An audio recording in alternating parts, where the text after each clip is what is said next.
नमस्कार, म इन्दु भट्ट। म यहाँको काठमाडौँ क्षेत्र नम्बर 2 32 नम्बर वडा कोटेश्वरको स्थानीय बासिन्दा र म यहाँको मतदाता पनि हुँ।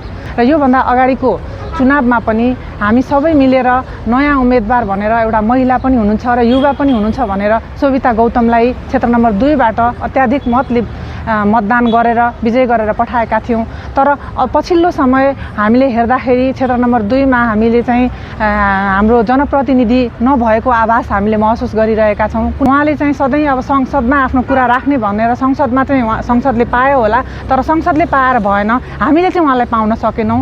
र महिला भइसकेर एउटा महिलाको ठाउँमा उहाँले गर्नुपर्ने योगदान कति पनि निभाउनु भएन जस्तो लाग्छ। र पछिल्लो समय एउटा सामाजिक सञ्जालमा उहाँको एउटा अभिव्यक्ति एकदमै तल्लो स्तरको अभिव्यक्ति भाइरल भइरहेको छ, त्यो हामी सबैले सुनिरहेका छौँ। त्यसले चाहिँ हामी महिलालाई मात्रै होइन पुरुषहरूलाई पनि लज्जाबोध भएको महसुस हामीले गरेका छौँ, किनकि उहाँको त्यो अभिव्यक्ति यति सम्मको तल्लो स्तरको अभिव्यक्ति थियो कि एउटा महिलामाथि बलात्कृत भएकी महिलालाई चाहिँ कस्तो सम्मको उहाँको मनस्थिति हुन्छ भन्ने कुराको पनि मनन नगरेर उहाँले बलात्कार भनेको र महिलालाई एक झापड हान्नु बराबर हो भन्ने जस्तो तल्लो तहको अभिव्यक्ति उहाँले व्यक्त गर्नुभएको थियो। तसर्थ महिला भएकै कारणले मलाई चाहिँ उहाँको यो अभिव्यक्तिप्रति पनि घोर आपत्ति भएको छ र हामी सम्पूर्ण महिलाहरूले त्यसमा चाहिँ एकदमै अपमानजनक महसुस गरेका छौँ। आफ्नो पार्टी सभापतिको पक्ष पोषण गर्नु बाहेक अरू कुनै पनि यो क्षेत्र नम्बर 2 का जनताहरूलाई एउटा सांसद भएको, एउटा अभिभावक भएको महसुस उहाँले गराउन सक्नु भएको छैन। नमस्कार,